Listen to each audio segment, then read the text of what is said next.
Jansi Movie presents Talk to Me. Adelaide के एक घर में पार्टी के दौरान कोल अपने भाई डिकेट को तलाश करता है।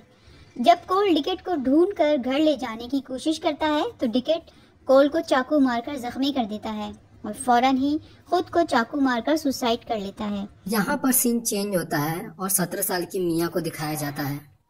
दरअसल 2 साल पहले रिया की मदर ने सुसाइड कर लिया था और इसकी जिम्मेदारी अपने पिता यानी मैक्स को समझती है। एक रात मिया अपनी बेस्ट फ्रेंड जेड और जेड के छोटे भाई रॉयली के साथ हेली और जोस की पार्टी में चली जाती है, जहां एक खास किस्म का कटा हुआ हाथ मौजूद होता है।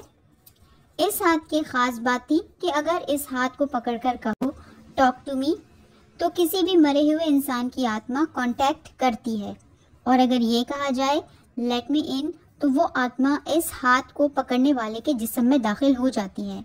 और अगर 90 सेकंड के अंदर किसी और ने ये अमल ना रोका तो आत्मा परमानेंटली तौर पर कब्जा कर सकती है। इस अमल को रोकने के लिए हाथ को खींचकर अलग करना और जलती हुई मोमबत्ती को फौरन बुझाना जरूरी था। और हाथ को पकड़कर टॉक टू मी कहते ही एक ऐसी आत्मा मिया के जिस्म में आती है जो राइली की तरफ डेंजरस अटेंशन देती है, और जॉस और हेली मुश्किल से इस अमल को रोक पाते हैं और वक्त 90 सेकंड से थोड़ा आगे बढ़ जाता है। ये एक्सपेरिमेंट सबके लिए अमेजिंग था। अगली रात मिया जेड के घर हेली, जोस और जेड के बॉयफ्रेंड डैनियल के साथ शामिल हो जाती है। इस रात राइली और इसके दोस्त जेम्स के अलावा सभी बारी बारी इस हाथ के जरिए आत्माओं को जिस्म में बुलाने का तजुर्बा करते हैं। दरअसल रेली भी इस पार्ट का हिस्सा बनना चाहता था, लेकिन जेड जो है उसे मना कर देती है। मगर जेड थोड़ी देर के लिए जब कमरे से बाहर जाती है और इसके कमरे से निकलते ही राइली मिया से जिद करता है कि वो इसे ये अमल करने दे, और मिया ना चाहते हुए इसे 50 सेकंड के लिए ये अमल करने देती है। और राइली ये अमल करता है और इसके जिस्म में एक ऐसी आत्मा कब्जा कर लेती है जो लगता है कि मिया की मदर रिया है, और वो मिया से बात करने की कोशिश करती है और अपनी माँ से बात करने के चक्कर में मिया सबको वो अमल रोकने से मना कर देती है ताकि वो अपनी माँ से ज़्यादा बात कर सके, और इसी वजह से वक्त की हद गुजर जाती है, यानी वक्त 90 सेकंड से बहुत आगे बढ़ जाता है और आत्मा राइली के जिस्म पर परमानेंटली कब्जा कर लेती है। पजेस्ड राइली अपना सर मेज में पटकने लगता है और राइली शदीद जख्मी होकर हॉस्पिटल में दाखिल करवा दिया जाता है और इसकी हालत बहुत नाजुक हो जाती है। मिया अब रिया के टेरिफाइंग विजन्स देखने लगती है और साथ ही राइली की चोटों की जिम्मेदार भी ठहराई जाती है, जो सच भी था। जेड और इसके मदर सू मिया से नफरत करने लगती हैं और इसे नज़रअंदाज करने लगती हैं। वो इसे राइली से हॉस्पिटल में मिलने भी नहीं देती। फिर मिया इस हाथ को चुपके से ले लेती है और डैनियल को अपने घर में रात गुजारने की पेशकश करती है, और रात को वो डैनियल के साथ फ्रेंडली मैनर में बिस्तर शेयर कर रही होती है तो इसे एक खौफनाक आत्मा नजर आती है जो डैनियल के पाँव चूस रही होती है। जब डैनियल जागता है तो वो देखता है कि हकीकत में मिया ही बेहोशी की हालत में इसके पाँव चूस रही है। खौफजदा होकर डैनियल वहाँ से चला जाता है। फिर मिया हाथ का इस्तेमाल करके रिया की आत्मा से कांटेक्ट करती है और रिया आकर मिया को यकीन दिलाती है कि इसकी मौत एक एक्सीडेंट है और राइली की मदद बहुत ज़रूरी है क्योंकि वो अब एक खौफनाक आत्मा के कब्जे में है।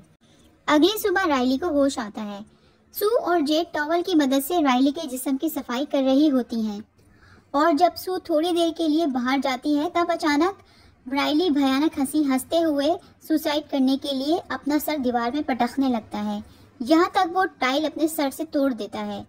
फिर सू वहाँ आती है और जेड के साथ इसे संभालती है और फिर इसे हॉस्पिटल में एडमिट करवाती है।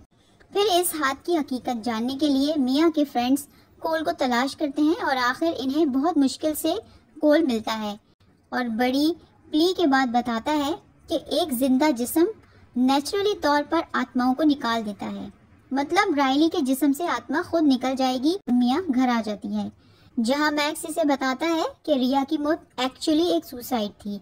फिर वो मिया को रिया की सुसाइड का नोट भी पढ़कर सुनाता है। मिया को हकीकत छुपाने पर इससे सदमा पहुंचता है। फिर रिया की आत्मा इसे बताती है कि मैक्स झूठ बोल रहा है।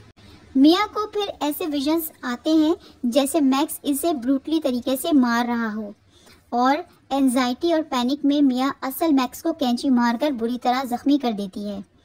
फिर रिया मिया से कहती है कि राइली को मरना होगा ताकि वो आत्मा के पोजेशन से आज़ाद हो सके, और इसलिए मिया राइली को हॉस्पिटल से किडनैप करने के लिए जेड को वहाँ से निकालती है और अपने घर बुलाती है, और इसके जाते ही राइली को अगवा करके ले जाती है। और जब जेड मिया के घर जाती है तो इसे मैक्स जख्मी हालत में मिलता है। वो एम्बुलेंस को कॉल करके दोबारा हॉस्पिटल भागती है और वहाँ जाकर देखती है कि मिया राइली को एक व्हील चेयर में हाईवे की तरफ धकेल कर ले जा रही है। रिया मिया को राइली को गाड़ियों के सामने धकेलने पर इंसिस्ट करती है, मगर मिया ऐसा नहीं कर पाती, बल्कि खुद ट्रैफिक में छलांग लगा देती है और मर जाती है। फिर मिया खुद को हॉस्पिटल में पाती है, जहां वो देखती है कि राइली मुकम्मल तौर पर ठीक हो चुका है और वो जेड और सू से बातें कर रहा है, जबकि मैक्स एक लिफ्ट में जा रहा होता है और वो मिया को नोटिस भी नहीं करता। जब वो खुद को मिरर के सामने देखती है तो इसे मिरर में अपना रिफ्लेक्शन नज़र नहीं आता और इसके हाथ बिगड़े हुए होते हैं। अचानक वो मुकम्मल अंधेरे में डूब जाती है और दूर कहीं एक जलती हुई मोमबत्ती के ऊपर एक हाथ देखती है। वो इस हाथ को पकड़ती है और फौरन खुद को ग्रीस में एक घर की पार्टी में पाती है। एक शख्स जो इसका हाथ पकड़े होता है इससे बात करने का कहता है और वो मिया से कहता है, लेट मी इन।